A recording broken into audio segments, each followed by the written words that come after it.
Well, first let's begin with any questions. Yes, sir. No magnetism. Up till chapter 25, yes? Yeah, up to circuits, including circuits. Question, Ming. Questions, are there RC circuits on the test? Yes, to some degree. I never did go into, and I don't know if your GSI went into, the details of how, if you have a circuit with, say, a battery and a resistor and a capacitor, this would be an RC circuit, how that behaves when you close the switch and current flows. I did go over it qualitatively, which pointed out that the voltage, you see, you have different things going on. You have the voltages on different objects. You have the voltage on the capacitor, and you have the voltage on the resistor. Of course, the EMF of the battery stays the same. It's pumping the current through these circuit elements. Now, the voltage on the capacitor is given by, let's see, I always remember C is Q over V. So the voltage is equal to Q over C. That's reasonable. Namely, that in order for there to be a voltage on the capacitor, there has to be some charge on the capacitor. If there's no charge, see, these are two plates, and they start out with no charge on them. So there's no voltage, because, you know, the charge produces a field and a voltage across the plates. As the charge flows into the plates, the charge builds up, and the voltage on the capacitor builds up. So if you start out with a certain EMF, what's going to happen is the voltage on the capacitor, this one, is going to go and approach this one. So this is the voltage on the capacitor. The voltage on, now the total voltage around the system is E.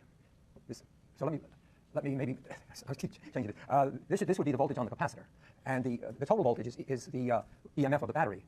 So what happens is that the total voltage, when you start, this is versus time, this is just very logical. You just have to know what produces a voltage drop across different circuit elements.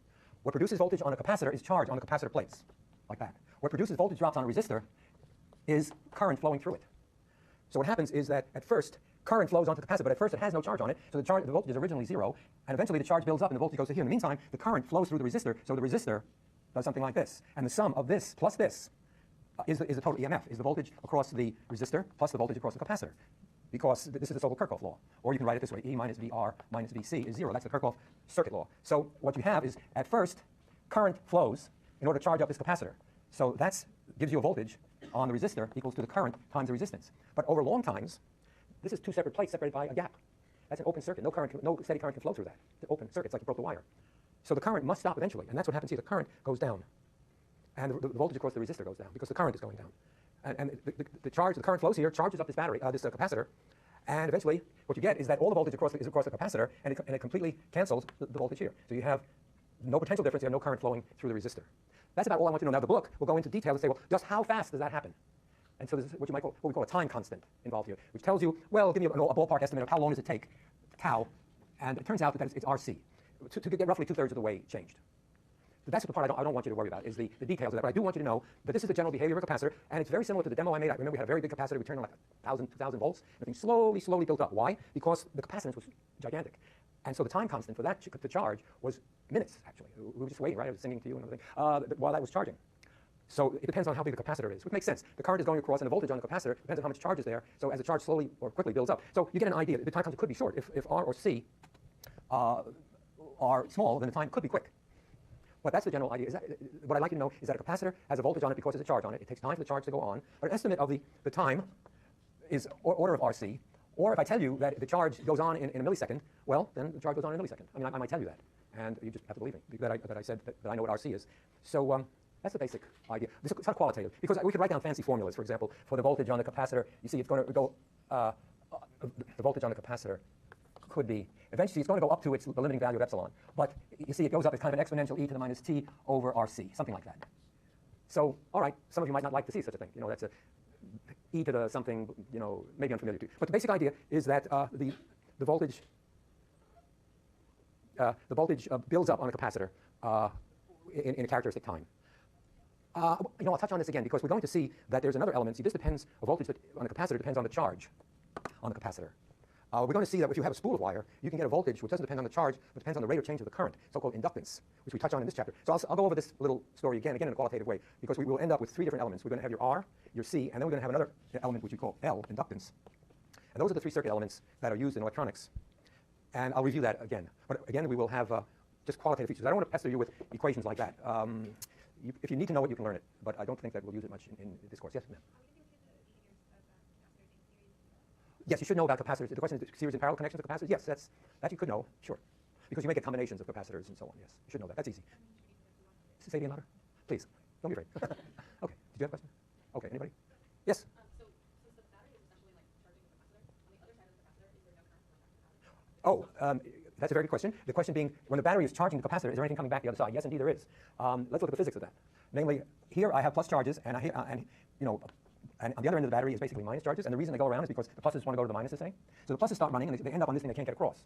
On the other hand, there are plus guys in this wire who see, let's say the plus is mobile. They see pluses on this plate, they don't like it. So the pluses are going to run away into here, leaving behind minuses. So that's how you charge a capacitor. There's no more current, and the voltage is just sitting here. That's right, no more current. That's exactly what happens. And see, if you plotted the currents, the current is the same in all. Because the same current, to get here, it had to pass through the resistor. And to get out of here, it has to keep going. So the current is the same through all. And it starts out at here, epsilon over r, and it goes down to 0. Following exactly the curve of VR, this I is going to be V over R. So it's going to exponentially decrease. Both of them, the current in both the capacitor and the resistor are going to decrease from initial value to final value of 0. Because as the plus guys go across, they build up here to such an extent that they repel any further pluses from coming. In the meantime, they pushed all the other pluses back into this end, leaving behind minuses. And so this perfectly cancels out this voltage, so there's no voltage across the resistor to make more current flow. Get that feeling? Yes, sir? It's exactly the same. Because of the Kirchhoff law, that the current through the circuit must go through all the elements. So the current that's going through the resistor is the same current that's going through the capacitor. In the sense that when the plus comes through here, it passes through here, it stops here, but it chases the same plus around, so that the current is, if you look any place in the circuit, the current will always be exactly the same. That's one of the Kirchhoff laws. As I wrote it here, this is one of the Kirchhoff laws. This is the voltage around the loop, a circuit loop, and also the sum of the currents. Well, the current is constant. The sum of the current in any node is the sum of the currents going in. So if you have any current flowing through this part, and it's a series circuit, that must flow through all parts of the series circuit. It's like water in a pipe. It has no place to go. Even if there are various little obstacles in the pipe or whatever it is, the flow of current must be constant throughout the whole pipe.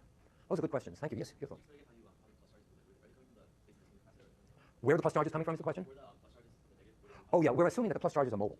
That ain't the way it is, but that's somehow they chose the plus charges as the conventional current. So we're imagining plus charges moving. Actually, it's electrons moving, right? But conventionally, we say it's the direction the plus charges would move. That's just a little trick we have to play in our brain. So I'm imagining plus charges leaving the battery here, running through this resistor, and they reach this plate here, and they can't get across, so they stop. But there are plus charges on this side, on this plate too, that are mobile. And if they see a plus charge over here, the plus charge over here is going to be repelled away. So he's going to run over this way, leaving behind negative charges, exactly the same amount. Because for every plus here, one plus runs away, leaving behind exactly that amount of negative charge. That's the best way to think about it. Because think of it as water in a pipe, but somehow the water repels, the water leaves behind negative. I mean, the water analogy kind of breaks down there. But so you have plus charges coming out of here. They're stopped by this wall, this plate. They can't get across, but they can repel the other guy. So you have, in a sense, current. So kind of, if you didn't look here, you would see it looks like a continuous flow. It's just that it's not exactly. They don't get through. They just by repelling the other charges, they make the current the same. It's one of these things, long-range interactions. Good questions all. I wish we had time to really marinate in this, but we do have to push on. Actually, because this is really one of the high points of the course, actually, because this is the part that influences our lives, I would say, the most. We're going to get onto Maxwell's equations next week. That also influences our lives, but not the way this does. I mean, we have, for example, we're at this point now, we've talked about magnetic fields and currents, forces, but the fact that we can now generate electricity with magnetic fields, this thing, is, well, changed civilization. Now, last week, Friday, we had a little discussion up here, and Surya, yeah, you brought up a very good point. You said, what flux, we were talking about this kind of experiment, namely, this is a meter that is going to measure voltage, and it's attached, you see the meter is attached to this coil here, and we did things like put a permanent magnet inside this coil, and we noticed that you could get voltages generated by that. Now, so here we have a moving magnetic field generating a voltage. And I think, sir, did you not say what happens if I move the coil? And, okay, so let's do that, if I can get it right. It's not so easy to get it right. Okay, what's happening? Oh, yeah, it does work. So his point was a very good one, namely that here we have a different situation. Here we have wires moving, and the magnetic field is constant. And this is exactly the question I'm going to show you when we go to the theory of relativity. Albert Einstein started out in his theory of relativity asking exactly Surya's question. Good man. Namely, why do we say here we have a changing flux, and here we have moving wires, and we treat them differently? All that really counts is the relative motion of one with respect to the other. It doesn't matter whether this moves relative to this. It shouldn't matter. As far as the bar is concerned, it sees a coil coming toward it in both cases. So why should the relative motion give us look for different explanations? That's right in the introduction of his paper on special relativity. And he was annoyed by that. He was 20-some years old like you, more or less. And he didn't get it. And he said, I got to do better than that. And he did. And he invented this whole theory of relativity, which is a big deal now. So I'll show you that when we get to relativity. It's right there in the introductory page of his paper. So on the basis of that comment, we're going to approach this idea of voltages being induced by moving something or other. Let's approach it Surya's way. That is to say, let's approach it that the wires are moving. The reason is that we already know the answer. See, we don't need a new idea for that. For this one, for the field to be moving, we haven't had that before. But we have had the idea of of the wires moving in this sense. We had that if you have a charge that's moving with a velocity in a magnetic field, let me, for example, put the magnetic field this way. We know, let's see, I may have to revise this picture a little bit, but the point is we know that there's a force acting on this moving charge, right? This was a so-called Lorentz force. The force is equal to QV cross B. That we already had, right? So again, we have all this right-hand rule stuff. This is right-hand rule number 3, I think, which is the one that tells you the relation of V to B to the force. See, the force is in the direction of V cross B, and we use the right-hand rule. We have to get it in the right order. V going this way. Uh-oh, there, I put it the wrong way. Turn to B, right? B is coming out of the board, so I go V, turn to B, which says that there will be a force on the charge in this direction. Right? We all remember that? Okay. So, that we already had. So let's go and think of, let me get to the picture that I might have of this. Let's see here. Okay, so here we're going to go by Surya's approach. We're going to think now of a loop of wire in the upper left corner that we're pulling to the right with a certain velocity. We're pulling it out of the magnetic field. See, I did get it wrong, so let me, let's redo it then, the way I have it in this picture. So I have a loop, and I have the magnetic field now into the blackboard. No, just another exercise. We just have the magnetic field, say, up to here. The magnetic field like a magnet. And this is a loop of wire. And we're pulling this out of here. So here's the velocity of the wire. Okay, so now again, let's do our Lorentz force. We have V this way. Oh, this now is better, a little easier for me. V in this direction. I turn toward the field B. It says there'll be a force on the plus charges in this direction. Right? You got to get used to this. Do we agree? Anybody not get that? This wire, think of this wire as a bunch of plus charges just being carried along by the wire sideways. And so its velocity, the velocity of that bunch of charges, plus charges here, think of them all as plus charges, moving this way. If there are a bunch of charges moving this way with a certain velocity, and the magnetic field is that way, there will be a force on those plus charges this way, right? Okay. Now, if this is an open circuit, the plus charges will come along and they will stop here. So see, these will be pushed here, and they will actually charge up this wire, right? Because the force is this way, and well, even over here, it would be an easier way, but all this is a wire. So there will be a piling up of plus charges here and here. And that piling up will go on, but what's going to happen here is that when these pile up, they'll produce an electric field in the other direction. Because they're separated charges now.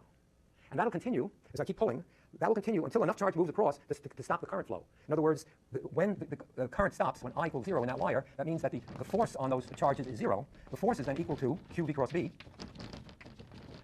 plus the electric field that's acting, that I created by moving the charges across. And that's going to be equal to 0 when the charges stop moving. So you see, by pulling that wire across the magnetic field, I created a sideways electric field because of the charge separation. So that I can get the electric field that I create here by just solving this equation, minus, and notice that the q's cancel out, and I get that E equals V cross B with a minus sign. So I actually create an electric field across that wire, and that's the effect that we see here. We pull wires.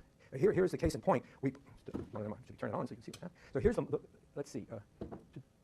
How am I doing this? I have, the magnetic field is to the right, and I'm pulling the wires to the left, right? So magnetic field is here, and I pull the wires to the left. Did anything happen? Let me try it again. Oh, what's happening? Oh, I picked the wrong one. So try this one. Okay. That's the one with the battery in it. Okay. All right, let me try it this way. Yeah, that's more like it. Okay, so here's my wires, and I'm going to be keeping the magnetic field constant in one place, and I'm just going to pull the wires. And in so doing, the fact that the wires have a velocity means that there's a Lorentz force caused by this magnet, which makes the electrons run around this wire and create a voltage across these terminals. So again, I pull the wires here, and I create this motion. It's called a motional EMF. So don't get emotional about it. It's just motion that does it. So you notice that when things are steady, see, here's the thing that's interesting. People look for how do you create an electric field or electric current with a magnetic field. And the only way you can do it is somebody's got to move. And then you can do it. Okay? So that's the motional EMF. Motion. It's due to the motion. Now the trick is, of course, that I have to provide the motion. So you don't get the electricity for free.